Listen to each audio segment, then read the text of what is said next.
El país pues, se está desintegrando. A los gobernantes se les ha ido la capacidad de gobierno. En los últimos 3 décadas nos han asaltado un pequeño grupo de personas que, vestidos de una ideología, en realidad están buscando sus intereses. Que veían la función pública como un asunto de beneficio grupal o personal. No sé hasta dónde pueda corromperse la política desde el punto de vista de una ética cero, porque estamos con una ética cero. Un servidor público sin compromiso social y sin vocación de servicio, pues no es tal. El Estado idealmente debía ser una maquinaria con una ética, ¿no? Los servidores del Estado. De tener los principios de amor a lo público, más que de sistematización de la norma en sí misma. El ejercicio público tiene que ser, debemos lograr que sea, un ejercicio de generosidad y de empatía por el otro.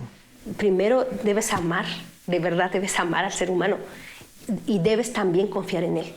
Tiene que ser en el espacio privado, en el espacio público y en todas las áreas. Votamos por una ética, votamos por el candidato que nos habló de una ética. Desde luego necesitamos primero la voluntad interna, ¿no?, nuestra, de que vamos a hacer las cosas de una manera distinta. Necesitamos normas, necesitamos instituciones que hagan valer esas normas. Nos conviene a todos, entrar en una cultura de legalidad y de respeto a los valores. El neoliberalismo no es una filosofía económica realmente. Nos han querido vender la idea de que es el sector privado, la competencia, las fórmulas aprendidas en las universidades de la Ivy League de allá, pero no. Lo que es el neoliberalismo ha sido realmente, es una crisis moral del Estado mexicano, del espacio público mexicano. De los últimos 3 décadas nos han asaltado un pequeño grupo de personas que, vestidos de una ideología, en realidad están buscando sus intereses y saquear al Estado y también a los recursos naturales y a humanos de México. Entonces, lo que propone Andrés Manuel como un combate al neoliberalismo no es solamente un combate económico. El mismo neoliberalismo tiene esa carga de traición a ese espíritu moral. Entonces, lo que él está diciendo es que sí, tenemos que volver a recuperar lo público para lo público, el Estado para el Estado. En la gran comparación histórica, ¿verdad? Así como Benito Juárez separó la Iglesia y el Estado, Andrés Manuel propone separar lo público y lo privado. Que los mercados funcionen, que haya inversión, que haya competencia, qué bien. Pero también que el espacio público defienda la ética, lo humano y lo colectivo. Y eso sería, por supuesto, una revolución fuerte, una cuarta transformación, y el eje principal es precisamente la ética, la moral. Y no hay ética pública, no hay ética pública. No sé hasta dónde pueda corromperse la política desde el punto de vista de una ética cero, porque estamos con una ética cero, y ante nuestra mirada, ante nuestros ojos, seguir haciendo cosas que van en contra de tu ética, en contra de mi ética, en contra de cualquier persona que tenga una mínima formación como ser humano. Hay que contagiar la ética, sí, hablándola. Se tiene que tener voluntad política, sin duda. Pero es un trabajo de más largo plazo porque requiere el concurso de toda la sociedad. Requiere que analicemos muy bien cuáles son los valores más generales que realmente nos identifican y nos unen. Y luego, cuáles de esos valores están bien traducidos a las leyes y cuáles no, y cuáles necesitan reforzamiento. Por ejemplo, en el caso de la honestidad en la función pública, sin duda, porque durante mucho tiempo, fíjate cómo un valor moral se coló ahí, ¿no? Un valor de ciertas comunidades que veían la función pública como un asunto de beneficio grupal o personal, ¿no? Ese era el valor moral que prevaleció durante mucho tiempo, y esto debe cambiar por vía de la norma jurídica y de una declaración ética de que esto ya no debe ser así, ¿no? Es una especie de nuevo pacto. Y sí, yo sí creo que ayudaría una especie de código de ética, una declaración de principios en muchos casos de la función pública, del ejercicio del poder legislativo, del poder judicial. En efecto, ir cambiando muchas de esas prácticas que se anquilosaron, que se volvieron inerciales y que ya no benefician a la comunidad.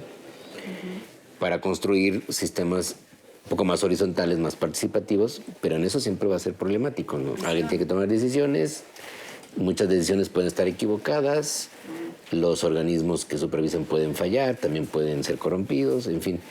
No tenemos una garantía absoluta de nada. Son sistemas dinámicos, tan vivos, pues así, hay que estar probando y verificando todo el tiempo. Este tsunami político que estamos viviendo indica muy bien que los ciudadanos queremos una ética.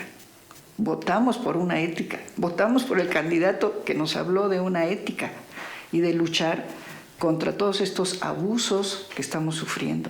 Eso ya creo que es una señal muy importante. Ahora, ¿cómo reconstruir eso? Habría que pensarlo. Una ética significa hablar de ética. El Estado idealmente debía ser una maquinaria con una ética, ¿no? Los servidores del Estado. Nacionalista, honorables, honrados, viendo a la sociedad a la que sirven como como que es su obligación, están al servicio de ellos. El ejercicio público tiene que ser, debemos lograr que sea un ejercicio de generosidad y de empatía por el otro. En ese sentido es generoso. Es generoso cuando no es corrupto, cuando no es viciado, cuando no es para el interés personal, sino para el interés común, cuando es por el interés del otro. Dice Aristóteles, no cualquiera puede llegar a ocupar un cargo público. Dice, eso es muy peligroso. Dice, entonces tenemos que establecer un filtro que impida que cualquiera llegue a un cargo público. Y entonces se establece un filtro y ese filtro es la ética. ¿Y cuál es la función de ese filtro? Pues que la ética va a establecer perfiles para los cargos públicos. Dice Aristóteles, al menos que posean 3 valores básicos. Primero, capacidad para el cargo, capacidad y experiencia para el cargo. Dice, segundo, lealtad a la ciudadanía y a su constitución. Pero constitución de cómo se constituye la ciudadanía, no constitución política. Y tercero, que ese individuo que va a ocupar un cargo público posea valores, que tenga virtud y sentido de justicia. Las virtudes que tienen que ver con el respeto mutuo, esas son compartidas entre servidores públicos y ciudadanos. Lo que yo esperaría es que los servidores públicos las tuvieran ya y las ejercitaran, porque su función es hacer que también los demás las tengan, ¿no? Es exigible de ellos el que estén más preocupados por tenerlas, por tener esos rasgos de carácter, por participar de una moral pública, de una ética pública que expresan ellos mismos en su ejercicio del poder y su ejercicio de la función pública. Pues tiene que haber mucha entrega a la historia, me parece. Saber todo lo que nos ha costado ser lo que somos hoy y por ello uno de los ejes también centrales de la nueva función pública, del nuevo funcionario público que estamos empeñados en lograr, es un funcionario que conozca muy bien lo que han costado las instituciones a través de conocer su pasado, su historia, los logros. Si nosotros consideramos, sobre todo en la Secretaría del Bienestar, que tiene que ver mucho con la misión de servir, porque vamos a trabajar con la riqueza del ser humano. Entonces, ¿cómo potenciar esa riqueza? Primero debes amar, de verdad debes amar al ser humano y debes también confiar en él, ¿no? Y ver a la persona como eso, como un ser. Yo creo que algo que ha devalorado mucho es que a la gente en situación de pobreza se le vea como pobre porque quiere ser pobre. Y eso no puede seguir. El país pues, se está desintegrando. A los gobernantes se les ha ido la capacidad de gobierno. Y hay quien habla de estados fallidos, estados gobernantes incompetentes, etc. Y todo eso ha hecho que pues, salgan los vicios, digamos, haciendo una metáfora con la caja de Pandora. Se abre la caja de Pandora y salen todos los vicios y se expanden por la sociedad. Entonces el problema es cómo vamos a meter esos vicios nuevamente en esa caja. Y entonces ahí entraría ese estado ético precisamente, fortaleciendo valores en la ciudadanía, en los gobernantes, en todos los aspectos, ¿no? Y bueno, el estado ético tiene su origen, como lo señalaba, en la teoría política clásica. Viene ya desde las culturas grecolatinas. Aristóteles, cuando habla de los fines del Estado, dice que uno de los principales fines que deben poseer los que practican la política es formar ciudadanos virtuosos. Y entonces ahí nos volvemos a encontrar el concepto de virtud, ¿sí? Otros fines son garantizar la libertad de los ciudadanos. Y aquí vamos a destacar la importancia de otro valor, que es la libertad. El concepto de libertad es una virtud ética. Otro fin del Estado es brindar justicia para todos. Y ahí volvemos a otra virtud ética, justicia. Otro fin es establecer una sana convivencia y armonía entre los miembros del Estado. Cuando la función pública, digamos, no responde al interés público general o no está bien vigilada por esos contrapesos, no está bien supervisada, pues ha pasado lo que ha pasado, que muchos funcionarios entonces privilegian su interés personal, su interés de grupo, y entonces empieza a haber malas decisiones o decisiones totalmente corrompidas, ¿no? Y eso sí, en efecto, sí ha sido un verdadero problema permanente en la estructura jurídica y política del país, porque pareciera que los contrapesos no funcionaban. Entonces sí tienen que funcionar en el diseño. O sea, en el diseño político del país existen todos esos contrapesos. El ejemplo es importante, el ejemplo es fundamental.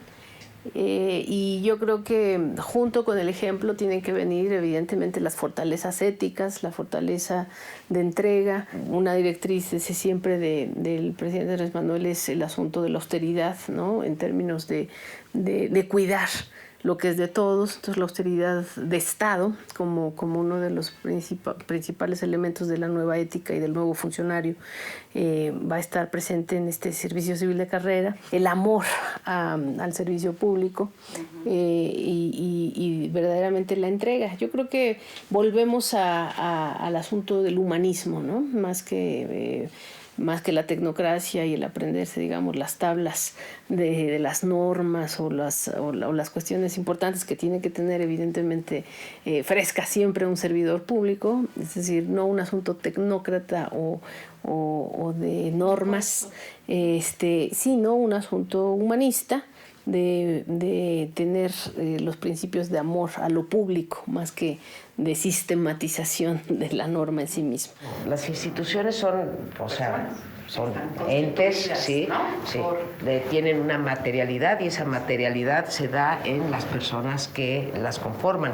De ahí la importancia, sí, de que esas personas se comporten conforme a la ley y si quieres conforme a un código de conducta, ¿no? Cada vez hay más, entre los empresarios lo estamos viendo, los códigos de conducta. Lo que digo es que el código de conducta per se, ¿sí?, no alcanza para que se lleve a cabo la cuarta transformación, para ponerlo lisa y llanamente. No nos alcanza. No nos alcanzan un puñado o una canasta grande de personas que estén dispuestas, ¿sí?, a no recibir un soborno, ¿sí? No. Necesitamos normas, necesitamos instituciones que hagan valer esas normas y necesitamos instituciones ante las cuales los ciudadanos podamos acudir cuando se nos viola un derecho. Creo que sí tiene que haber un requisito de un curso de capacitación o un proceso educativo frente a la ética política, frente a cómo empiezas a aplicar las nuevas teorías de la administración pública, ¿no? Nosotros hicimos la Escuela Nacional de Formación Política desde hace tiempo. Y nadie pelaba, ¿no? Hasta que se vuelve un tema como de moda, la ética política, sin entenderla, sin asumirla, sin interiorizarla. Creo que eso también es bastante delicado. Entonces necesitamos encontrar el mecanismo en el que no es la moda de la ética política, sino que es una forma de vida, ¿no? Y que tiene que ser en el espacio privado, en el espacio público y en todas las áreas. La ética no es filosofía, la ética es práctica, la ética se aterriza. ¿Y cómo se aterriza? Bueno, pues hay muchas formas de aterrizar. Si nosotros pensásemos en este proyecto de Estado ético, pues lo primero que tenemos que hacer es identificar una serie de instrumentos éticos de aplicación práctica, que ya existen en otros países y existen en la historia de la humanidad. Entonces hay que registrarlos y traerlos. Segundo, esos instrumentos articularlos en un modelo. Hay modelos de ética para los gobiernos. Nosotros tenemos uno que se llama modelo Sistema Ético Integral. La OCDE tiene un modelo, Naciones Unidas ha propuesto un modelo, la Unión Europea tiene su modelo de ética para los gobiernos. Nosotros tenemos uno que nosotros desarrollamos, que es el Sistema Ético Integral. Después ese modelo, ya tienes las herramientas, ya tienes el modelo, pues tienes que elaborar una política en ética pública. llevarlo a la práctica, ¿sí? En el modelo que nosotros establecemos, pues hay como una especie de kit básico que deben tener los gobiernos. Para empezar, se requiere de un equipo ético, un comité de ética. Y ese comité de ética pues tiene que estar reintegrado por expertos en ética. Y entonces, bueno, en los países desarrollados pues tienen su comité de ética, tienen su oficina de ética, tienen su ley de ética, es decir, esa oficina de ética para que actúe requiere de algo que lo respalde jurídicamente, una ley de ética. Entonces, en México no tenemos nada de esto, no hay oficina de ética, no hay comités de ética, no hay ley de ética. Y después vienen los códigos de ética generales y específicos. Generales por poderes, para el Ejecutivo, para el Legislativo, para el Judicial. Y luego los específicos. Por ejemplo, en el Reino Unido está el Congreso, bueno, está la Cámara de los Lores o la Cámara Alta y la Cámara Baja. Y está un código general para los dos poderes legislativos, pero después hay un poder específico para el Senado y para los diputados. Entonces vienen los códigos generales y luego los códigos específicos. Entonces hay toda una serie de normativas para generar la conducta ética del servidor público. Desde luego necesitamos primero la voluntad interna, ¿no?, nuestra, de que vamos a hacer las cosas de una manera distinta. Pero tiene que quedar muy claro que así va a ser, y esa forma distinta de hacerlo va a estar muy apegada a estos principios, ¿no?, de transparencia y de eficiencia y de eficacia, las dos cosas. Necesitamos hacerlo creíble, ¿no?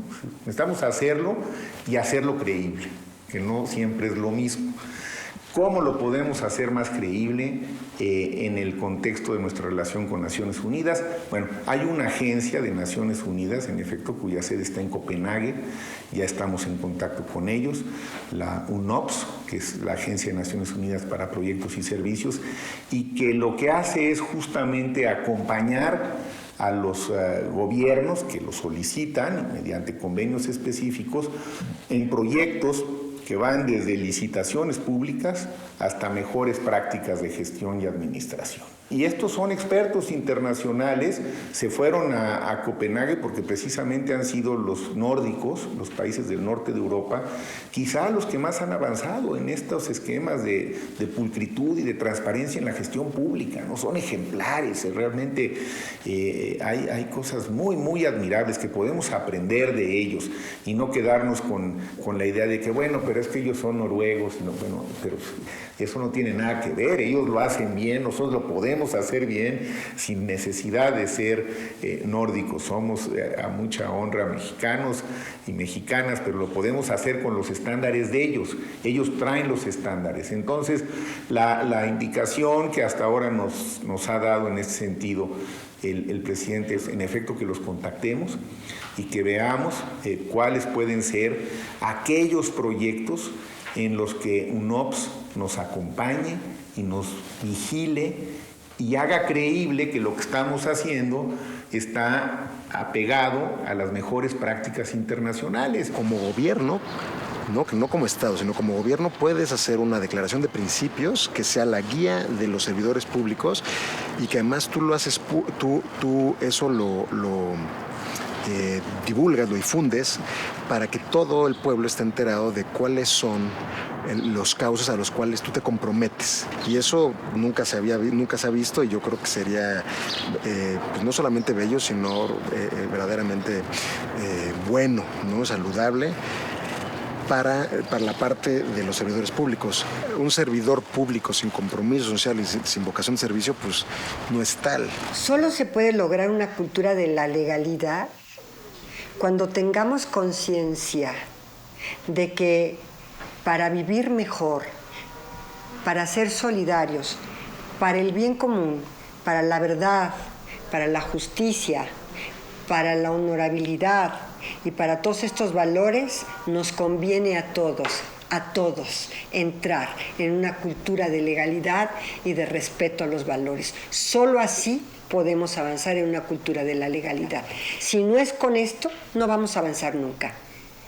En el respeto a la ley, pero dentro de un contexto de civilidad y de volver a dignificar y volver a apreciar lo que los valores significan y darles nuevamente contenido.